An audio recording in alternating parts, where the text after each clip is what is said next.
I want to go on to Rami. He's an atheist, he, him, coming out of Massachusetts. And Rami, it looks like you want to push back against Islam. Well, I'm sorry. You want to talk about how the pushback against Islam is being perceived as racist. Uh, what uh, what do you mean by that? Well, good afternoon, Apostate. Good afternoon, Hello. Johnny, my man. How you doing? Yeah. Good afternoon. Well, I come from Amherst, Massachusetts, which is a very progressive area. I consider myself extremely leftist and progressive. So I'm concerned when I'm talking with my friends they range from leftist to liberal. And occasionally I've faced pushback from people on, even though I'm careful to separate the ideas of Islam from the people who practice the religion, I face that's racist when I try to talk about Islam and how it's really bad. So I was wondering about any insights you might have on, successful strategies for talking about Islam that can avoid those kind of allegations, and what's the way to address Islam. I mean, even though I'm not the one who ever brings up the people who practice it, Right. Obviously the religion itself has an overwhelming worldwide adherence of people who are largely non-white. So whatever white means.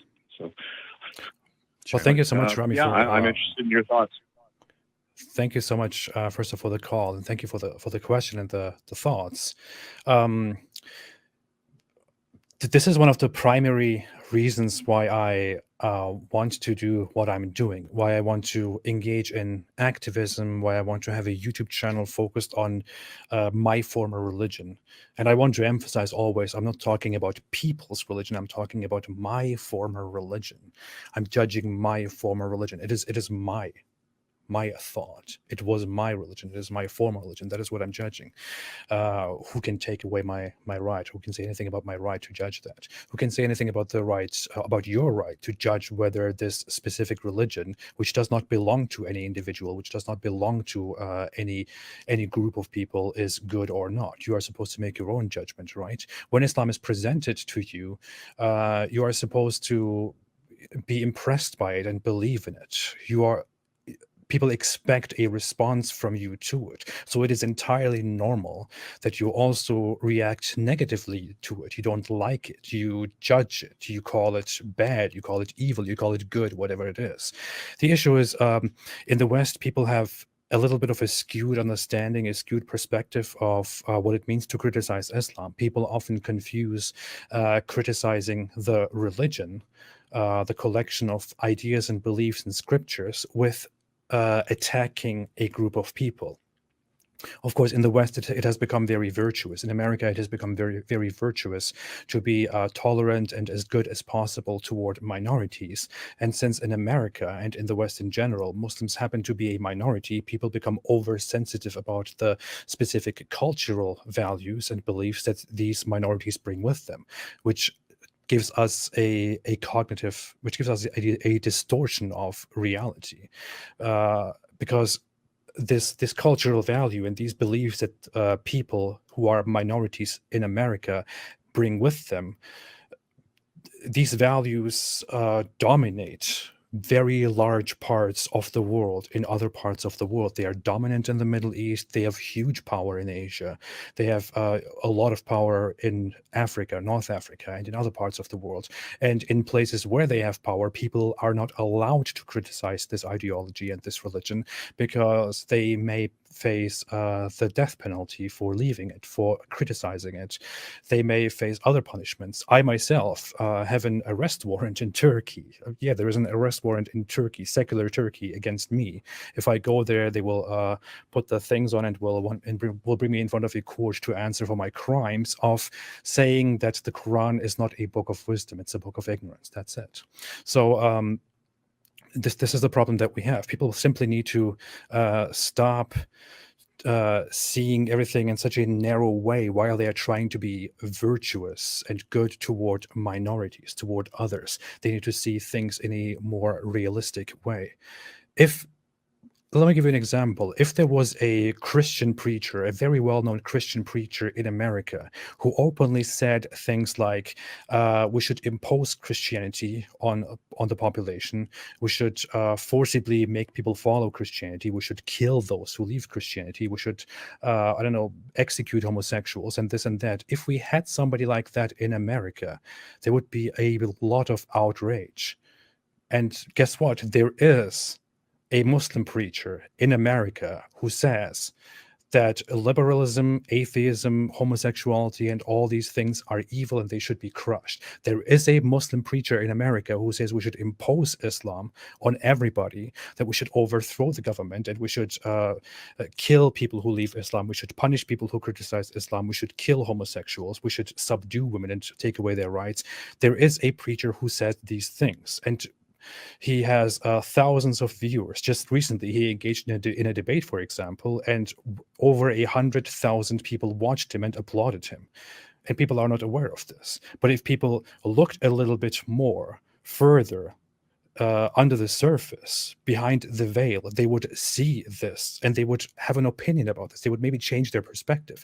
So what I would suggest is to bring out the facts about Islam and talk about the fact that we are not against Muslims as a people, as if it were an ethnicity or a race. We are against an ideology which also, controls them and harms them. I want Muslims to stop believing in Islam. I don't hate those people. I love them and I want to save them out of that, just as I saved myself and as I want to save my family.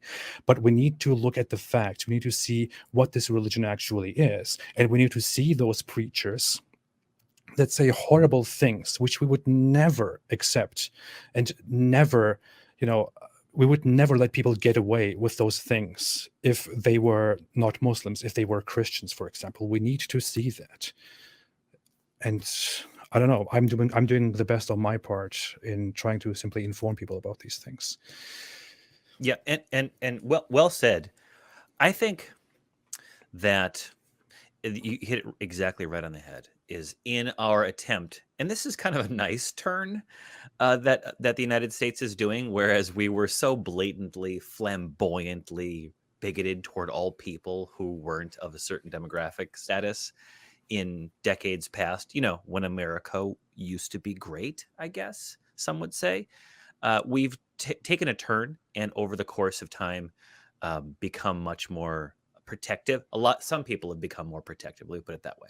More protective, more respectful, more inclusive of people from other parts of the world. And as a result, when someone attacks of another person who, because the truth of it is a lot of the folks that the average American, I'm gonna project myself into the average American, whatever the heck that means.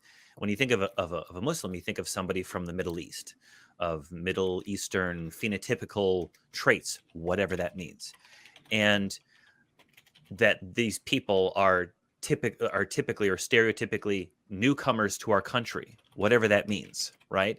And if you start criticizing, when a liberal person hears criticism of Islam, they hear criticism of immigrant, criticism of brown person, criticism of maybe a newcomer, whatever that means, right? I say what that means a couple of times.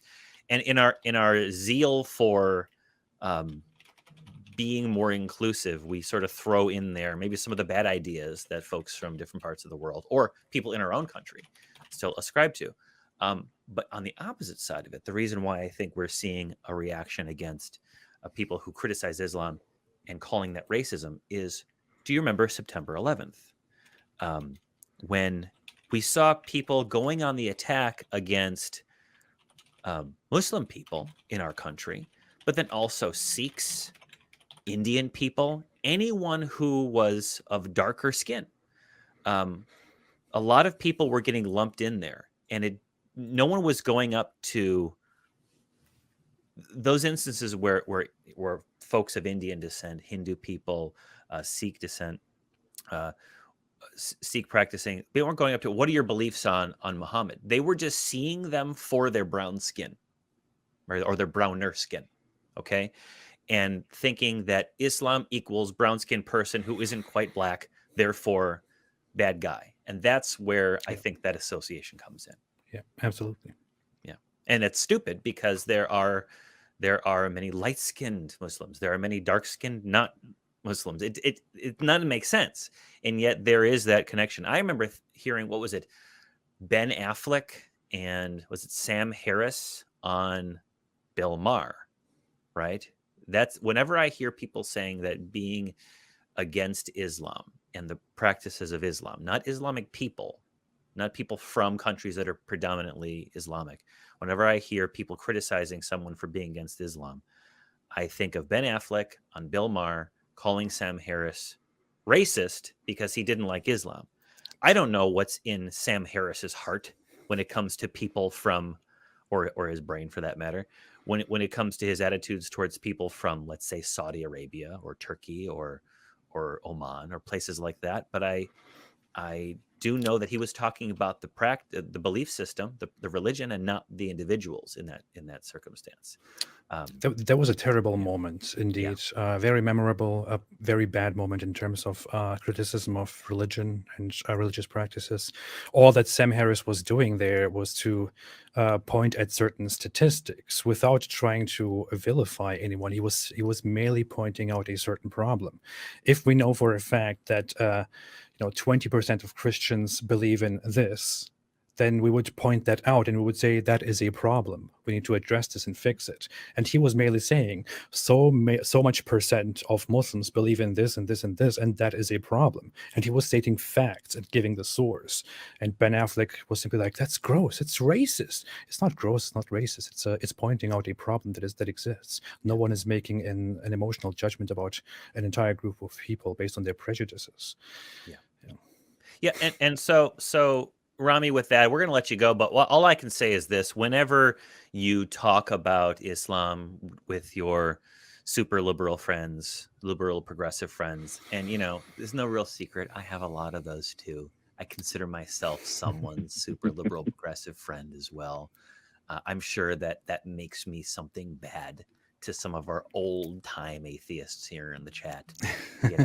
Back in the good old days when we were anti-feminists and all that stuff. Well, you can buzz off. Guys, if I may, one thing before I go. Yes, it occurred to me as I was listening to Apostate that I need to make more room for and promote more voices like his and other apostates from Islam in those conversations, and to appeal more directly to the people who actually are coming out of that religion and have perhaps the ability to criticize it without those accusations being leveled against them. So thank you very much for that. Yeah. Thank you. I say it. Listen to us. Please listen to us. Please let us say our opinion on the matter and then make up your own mind, is what I want to say. Thank you so much, Rami. Good to have you, Rami. Again, make sure you're contextualizing it. When people criticize you for being against the practice of certain religions, make sure you emphasize it's not people. Mm-hmm. We're all people. I've said it's all us. There's no us and them. It's all us on some level. It's us. Some of us are assholes, and some of us are just trying to make it through our lives, but no us and them.